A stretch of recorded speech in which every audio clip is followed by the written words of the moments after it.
Hi, friends. Hello, the world. Welcome to this episode of Tools for Transitioning Humanitarians, one of the last episodes of 2024, and there will be another one next week. And then I can't believe that we're finishing the year. So here is what I've been reflecting on becoming the person next year and where I want to focus my most attention of growing the skills. And I am a big believer in growing skills, and I have like spent, I don't know, by now 200, $300,000 of coach for getting coached and improving my skills, improving becoming the person I want to, and therefore I always feel like that's the best investment I can make. And I want to continue doing that. And then the 2025 version of me that I would love to see and I want to become is the three skills that I want to really focus on throughout the year.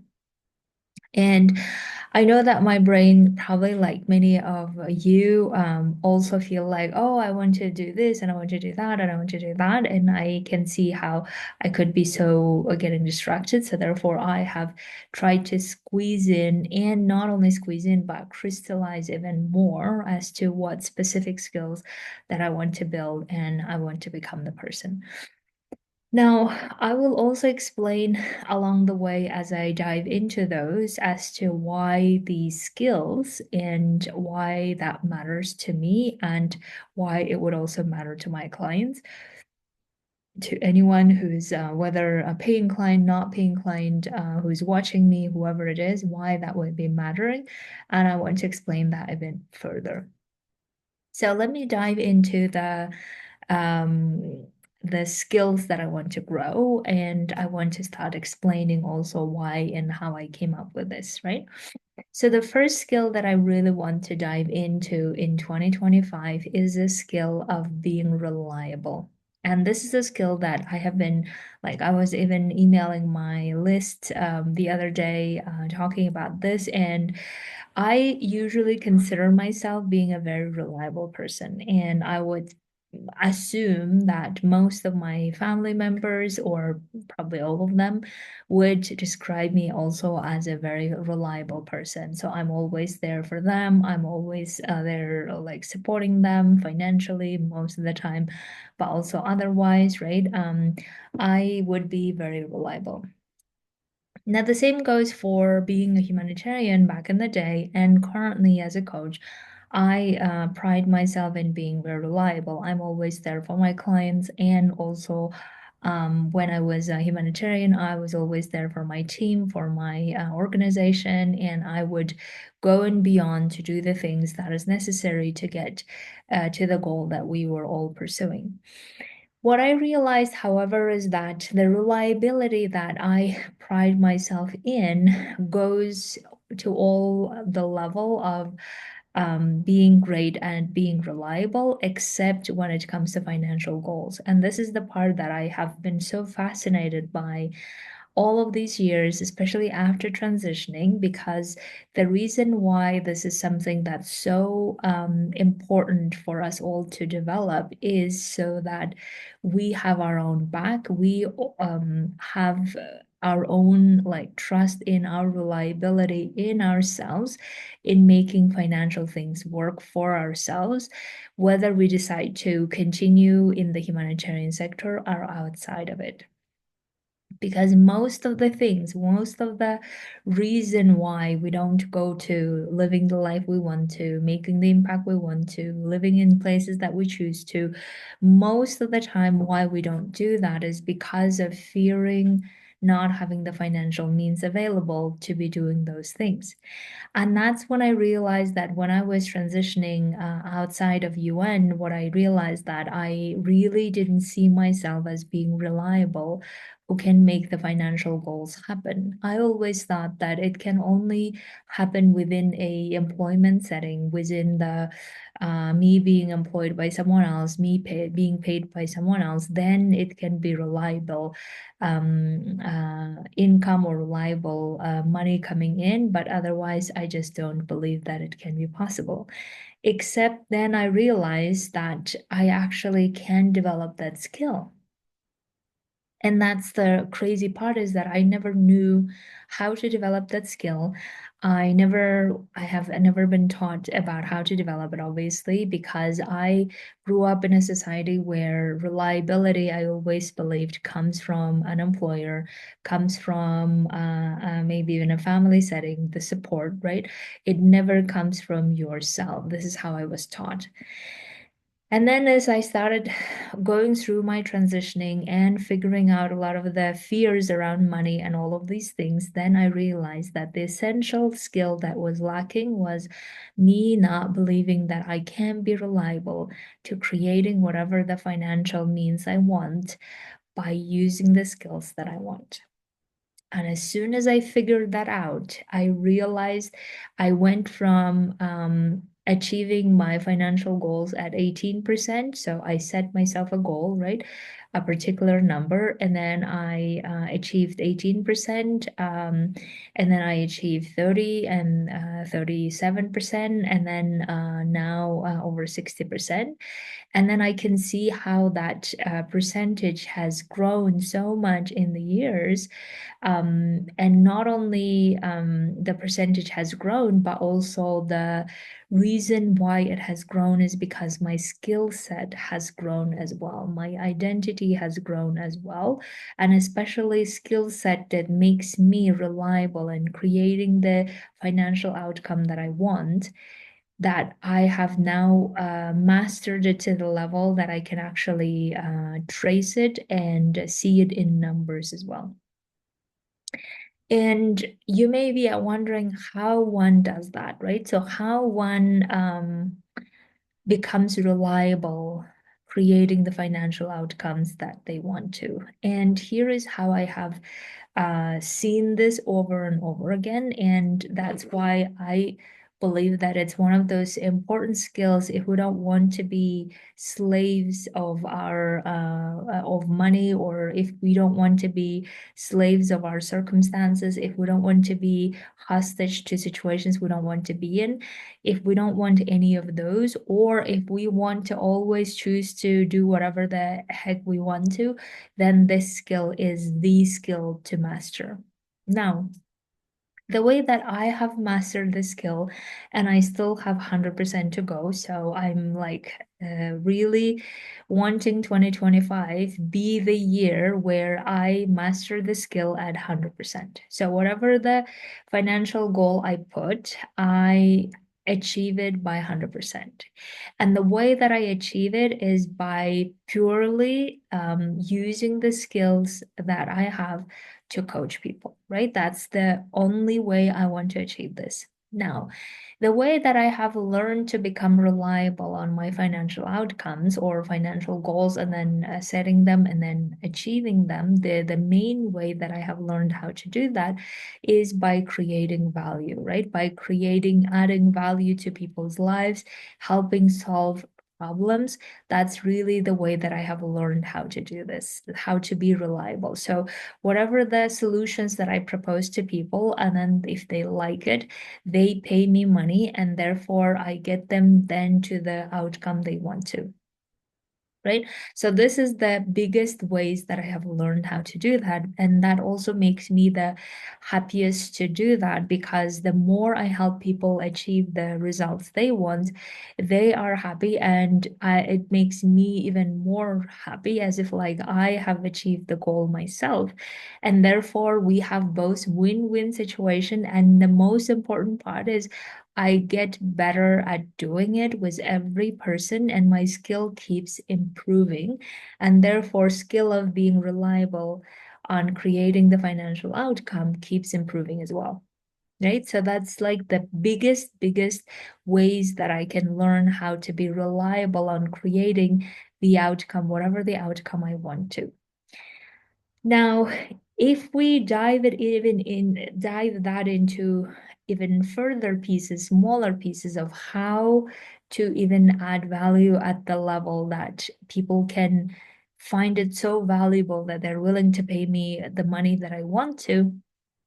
Now, one of the ways that I can do that is I can use videos like this to explain how I'm the one doing this work, how I'm the one walking the talk, right? Is that how it's called? In other words, whatever the thing that I'm teaching, I'm the one who is actually implementing and experiencing in my own life. I have transitioned in my own life. I have gone through all the things that I talk about. I have gone through myself and I have tested it many, many times. I have also worked with so many clients by now to show them and to help them and to learn from them what is working and what's not working, what works the most and what doesn't. And seeing that makes me be better and better at getting people to provide the specific tailor-made solutions to them so they know how to exactly transition to the life they want to, how to make their financial goals happen as well.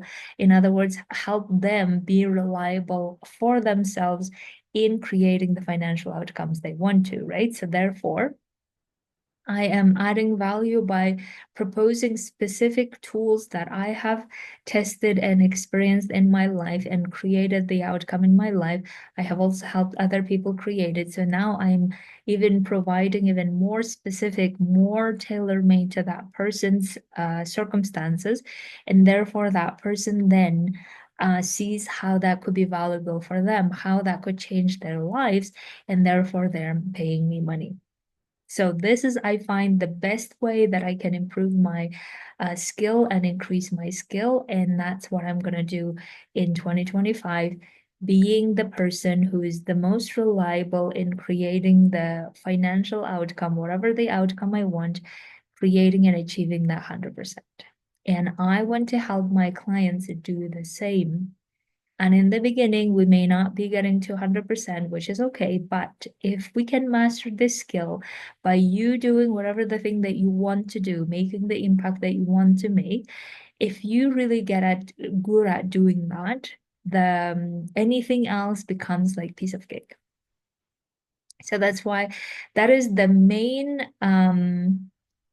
skill that I want to grow and become the person who is reliable in creating the financial outcome I want to. The second is a similar but also different at the same time, which is being committed to the outcome until the end. Being committed to the outcome until the end. And this is something that I have learned and noticed. So usually I also don't see myself as someone who does not finish things, right? I usually see myself someone who finishes things. So usually the way, for instance, if I start something, so let's say I start a project of learning a language, I always finish it by getting a language certificate at C1 level, right? That's really my favorite ways. And I'm still getting on my Italian one. I have done all of them except one. So I have achieved the C1 level and now I have started Turkish and I want to get it to C1 level as well. And that's how I finish. So I start and then I finish. And some of the languages that I have learned, I was committed to them from the beginning until the end. And it took me 10 years, some of them. Now, English and German, for instance. But I did that anyway, right? So I consider myself usually being the person who's very committed in starting and finishing until the end. Now, what I realized this year particularly is where I'm not really committed until the end is when I hold space for believing that whatever the new outcome that I want to achieve, that I have never done this before, right? Whenever I do the new outcome, I notice that I don't really have this ability to hold that belief until the end. So in other words, I start something, this is something that I've never done before. and I say, this is the outcome that I would like to achieve. And in the meantime, as I keep pursuing towards it, is if I see that I fail several times, then my belief system or belief in that thing happening dips so much that I'm willing to give up, and I'm willing to even change to another goal or decrease the goal or settle for less or whatever it is. And I noticed that I don't really have that commitment in believing new things until the end.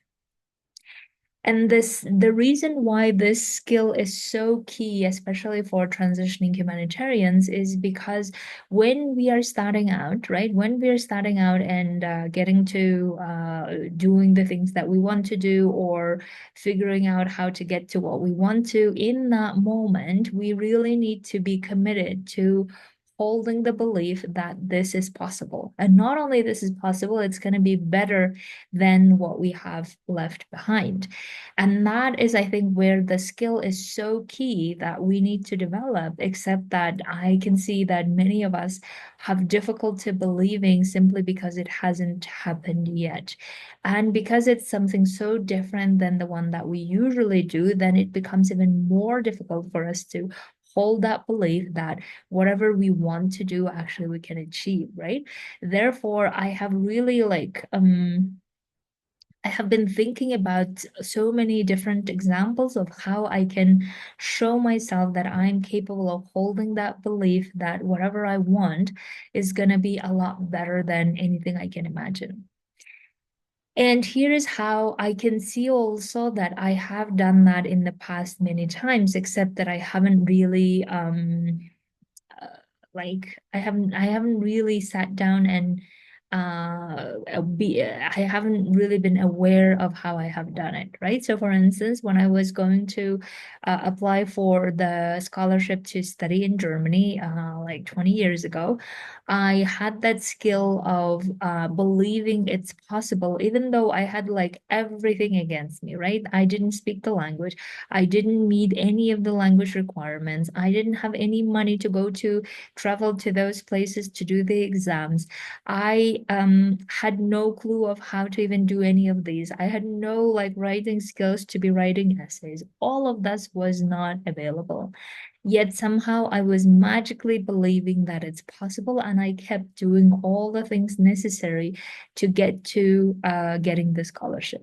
And in the end, it felt like it was a magic. It felt like the universe was trying to compensate for all of my childish type of beliefs, or maybe delusions, if some people might call it. And the universe was compensating or rewarding me for that. And I would love to be able to be the person who's so committed in holding space, holding belief that whatever the magic I want to create is possible, that I just feel in the end like, oh my God, I can't believe I actually did that. I can't believe that I actually did that until the end. And I want to do this not because like I have to, or because it's urgent, or if I don't do, all the bad things happen, whatever it is, right? I want to do it because I'm just so curious about how to create magical outcomes. And I would love to also help and teach my clients to do that, because some of my clients are wanting to go for creating a $1 million level impact. And if we're going to do that, we really need to hold on to that belief of our vision, of our impact, or how we're creating, how the things are changing after our impact. We really need to hold on to that, especially when things get tough, especially when we fail. And I noticed that I want to really like specifically implement this next year, is where I want to, every time I fail, every time I feel so frustrated and disappointed, reminding myself that I'm the person who goes until the end, believing in its possibility. I want to be that person. Whether in the end it happens or not is a different story, but at least I want to be very honest with myself and tell myself I was able to hold that space, hold that belief that it was possible until the end. The third one, I think, is such an interesting one. And this is something that I have been even more aware of. And I was actually asking my coach also to point it out to me every time I come up with this, the topic of entitlements. And I don't want to be the person who feels entitled. And here is how you may also feel like you are not someone who is like that. And I used to believe that as well until recently. This is what I realized. So I realized that I somehow had this feeling of things shouldn't be hard. Things shouldn't take long, especially transitioning or achieving certain goals, right? Things shouldn't be this complicated the way it is. I shouldn't fail. I shouldn't feel this way, this uncomfortable way. All of these things I realized are entitlements. I realized that I was just holding on to my entitlement more than actually doing it, getting to the thing that I want to, where I don't even need to have the entitlement. And the reason why, of course, I want to always hold on to those feelings is because I kept believing that somehow if I'm entitled, things will be better, right? That's really what an entitlement is.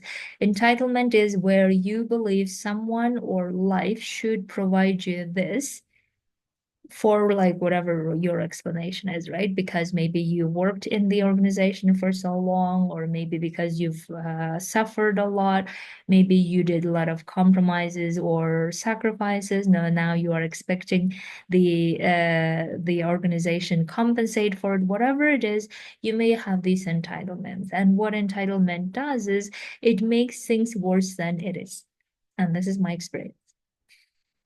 So how is that possible, right? So how is it that it's worse than before, or it's worse than when you didn't have the entitlement? So for instance, if I tell myself, right, if I tell myself as a humanitarian that I want to transition to live the life that I want to, make the impact I want to, be with my loved ones, live in the places I want to, but I shouldn't go through any uncomfortableness through this to get to that place.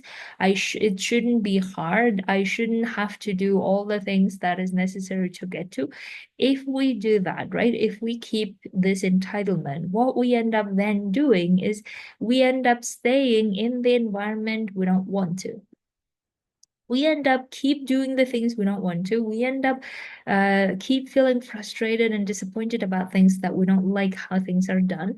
We end up not liking our environment. We end up frustrated about not being here or there, and we keep just perpetuating that situation. And that's all because we have that entitlement issue, right? We have that entitlement feeling of this shouldn't be this way, and therefore I shouldn't be suffering. And we make things a lot harder. And then because we then say, well, I'm not willing to go through all of this, I'm going to keep here experiencing other things that I don't want to. And now we feel stuck. And that I think is such an like fundamental problem that many of us have, is because we just have this feeling of being entitled, that things shouldn't be the way they are. I shouldn't be afraid of this. I shouldn't be thinking of worst case scenario, but I'm thinking. I shouldn't have to do this, but I'm doing. And all of this just drains us and makes us feel like we're going against our own life. Like we're fighting ourselves without really realizing that what is it that we're expecting?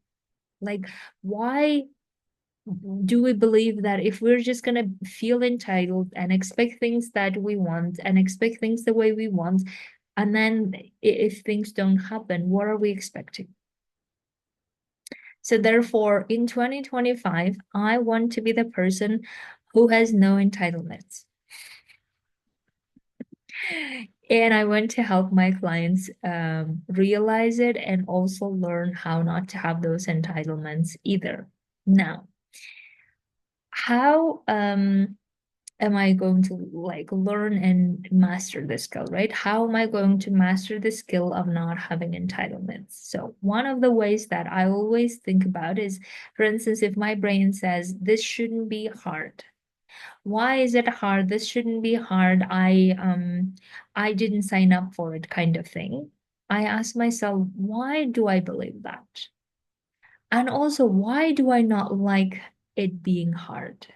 Why can't I just embrace and accept that it is hard? Because then on the other side, once I have gone through and mastered it, I will be so much more unbeatable, unstoppable person. So why am I refusing it to be hard or resisting it to be hard and making it even harder?